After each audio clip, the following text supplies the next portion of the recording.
भारत में कई ऐसे किले हैं जो अपनी खूबसूरती की वजह से जाने जाते हैं। साथ ही आपको भारत में ऐसे कई किले मिल जाएंगे जो अपने अजीबोगरीब कारण से जाने जाते हैं। राजस्थान में एक ऐसा किला है जो अपनी खूबसूरती के लिए नहीं बल्कि अपने भूतिया होने की वजह से बहुत फेमस है। इसका नाम है भानगढ़ का किला। ये राजस्थान के अलवर में अरावली की पहाड़ियों के बीच बना हुआ है, जो बस अब एक रहस्यमयी खंडहर बनकर रह गया है। भानगढ़ किले को भारत की सबसे डरावनी जगहों में से एक माना जाता है। लोगों का कहना है कि ये किला श्राप के कारण एक रात में ही खंडहर में बदल गया था, इसलिए यहाँ रात के समय में रुकने पर पाबंदी है। आज तक कोई भी इस जगह पर रात गुजारने की हिम्मत नहीं कर पाया है। इस किले का गेट सुबह 6 बजे खोला जाता है और शाम को 6 बजे बंद कर दिया जाता है। दरवाज़ा बंद होने के बाद इसके अंदर किसी को प्रवेश नहीं करने दिया जाता। भानगढ़ किले के भूतिया किस्सों की वजह से भारतीय पुरातत्व विभाग ने स्थानीय लोगों और पर्यटकों को रात में किले में प्रवेश करने से मना किया है। यह किला अब पूरी तरह से खंडहर हो चुका है। इसको देखने के बाद हर किसी के मन में बस भयानक और नकारात्मक विचार ही आते हैं। बहुत से पर्यटकों ने इस किले में असामान्य घटनाओं की पुष्टि की है। इस किले का निर्माण 17वीं शताब्दी में राजा माधो सिंह ने कराया था, जहां बाजार, महल, बाग बगीचे, कुआं सब कुछ है, लेकिन अब सब खंडहर बन गए हैं। भानगढ़ की जनसंख्या उस समय करीब 10,000 थी, इसलिए इसे बहुत ही बड़े आकार में तैयार किया गया था। चारों ओर से पहाड़ों से घिरे इस किले में बेहतरीन शिल्प कलाओं का इस्तेमाल किया गया है।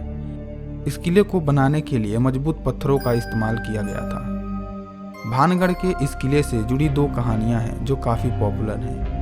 इन दोनों कहानियों में बताया गया है कि किस तरह भानगढ़ का किला एक भूतहा किला बन गया। तो आइए इन कहानियों को जानते हैं। Story number 1। पहली कहानी के अनुसार गुरु बालूनाथ के श्राप के कारण यह किला एक श्रापित स्थान बन गया। गुरु बालूनाथ की तपस्या स्थली पहले से ही वहाँ थी और उन्होंने ही वहाँ इस किले के निर्माण की अनुमति दी थी। साथ ही उन्होंने ये चेतावनी भी दी थी कि महल की ऊंचाई इतनी रखी जाए कि उसकी छाया उनके ध्यान करने वाले स्थान पर ना पड़े, नहीं तो पूरा नगर ध्वस्त हो जाएगा। लेकिन वहाँ के राजा ने घनघोर लापरवाही करते हुए गुरु बालूनाथ की इस चेतावनी पर ध्यान नहीं दिया और उस महल की ऊंचाई बढ़ा दी, जिसकी वजह से महल की छाया ने गुरु बालूनाथ के ध्यान करने वाले स्थान यानी उनकी तप स्थली को ढक लिया, जिससे गुरु बालूनाथ अत्यंत क्रोधित हुए और उन्होंने श्राप दे दिया। तभी से ये महल श्रापित हो गया। गुरु बालूनाथ जी की समाधि आज भी वहाँ पर मौजूद है और साथ ही उनके तप स्थल को आज भी खंडहर अवस्था में देखा जा सकता है। Story number 2। इस दूसरी कहानी के मुताबिक भानगढ़ किले में रत्नावती नाम की एक राजकुमारी रहती थी और वह बहुत ही सुंदर थी। राजकुमारी के सुंदरता के चर्चे दूर दूर तक फैले थे, इसलिए देश के हर कोने का राजकुमार उनसे शादी करना चाहता था। एक दिन एक तांत्रिक की निगाह राजकुमारी रत्नावती पर पड़ी और वह उन पर मोहित हो गया।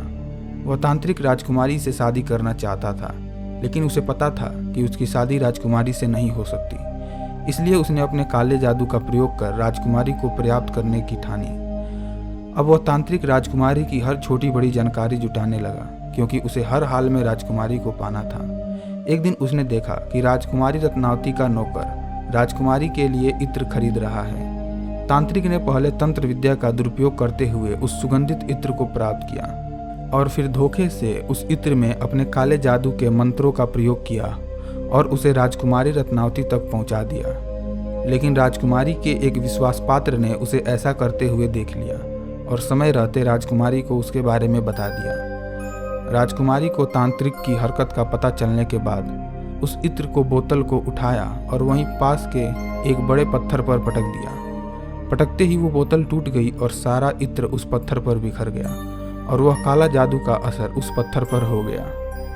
वह पत्थर सीधा उस तांत्रिक के पास लुढ़कने लगा और उस पत्थर से कुचलकर उस तांत्रिक की मौत हो गई। मरते समय तांत्रिक ने राजकुमारी को श्राप दिया कि इस किले में रहने वाले सभी लोग जल्दी ही मर जाएंगे और वो दोबारा जन्म नहीं ले सकेंगे। उनकी आत्मा हमेशा इस किले में भटकती रहेगी। कहा जाता है कि इस किले में शाम होने के बाद जो भी गया वो कभी वापस नहीं आया। लोगों का मानना है कि इस किले में आज भी रूहों का कब्जा है। कुछ लोगों ने इस किले में भटकती आत्माओं तक को देखा है। इसकी सच्चाई को परखने के लिए कई बार सेना के जवानों द्वारा प्रयास किया गया, लेकिन वे भी असफल रहे। सैनिकों ने भी किले में आत्माओं के होने की बात को माना है। वैज्ञानिक भानगढ़ की कहानियों को खारिज करते हैं, लेकिन गांव के लोग अभी भी इस किले को भूतिया मानते हैं। स्थानीय निवासियों का कहना है कि उन्होंने एक औरत के चिल्लाने, चूड़ियाँ तोड़ने और रोने की आवाज़ सुनी है। साथ ही उनका कहना है कि किले से संगीत की आवाज़ भी आती है और कभी कभी उन्हें परछाइयाँ भी दिखाई देती हैं। आज भी इस इलाके में कई बार तलवारों के आपस में टकराने की आवाज़ें और चीख पुकार सुनाई देती हैं। यह कहानी सुनने में मनगढ़ंत जरूर लग सकती है, लेकिन वहाँ रहने वाले लोग आज भी इस पर बहुत विश्वास करते हैं और किले के आसपास जाने से भी कतराते हैं। शाम के बाद इस किले में जाने की इजाज़त नहीं है, इसलिए शाम होते ही वहाँ के दरवाजे पर ताले लगा दिए जाते हैं और अगले दिन सुबह होने पर ही इसे खोला जाता है। भानगढ़ के किले पर आपकी क्या राय है, कमेंट करके बताएं। इस वीडियो को अपने दोस्तों के साथ शेयर करें। अगर वीडियो पसंद आया हो तो वीडियो को लाइक और चैनल को सब्सक्राइब जरूर करें।